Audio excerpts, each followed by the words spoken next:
don't really research my villains with professionals, except for my husband, who's a former mental health therapist. He'll help me.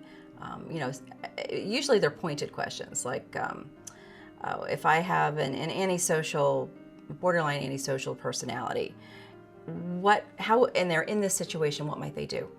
And usually it's more situational for me. I have the villain, I have his motivation, his character, his personality in my mind. When I work with cops and medical examiners, doctors, it's usually situation specific. Logically, I know what I want to have happen, but sometimes you could paint yourself in a corner if you don't plan ahead. So when I started Die For Me, I had the evil Simon, who is, killing people right and left and burying them in a field. But when Vito is the cop, the hero, when he finds the first body, he suspects there are more. For reasons that, the scene of the crime tells him that there are more.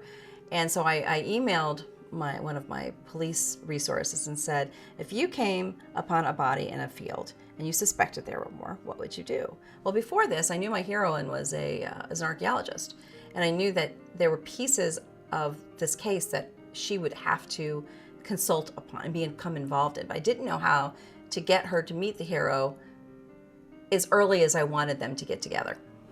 And when I asked this policeman this question, he said, well, and I didn't tell him that my heroine was an archaeologist. I'd call an archaeologist and ask them if they could scan the property for me. And it turns out there are companies or universities that will aid law enforcement in doing ground scans with something called ground penetrating radar, and that's where that came.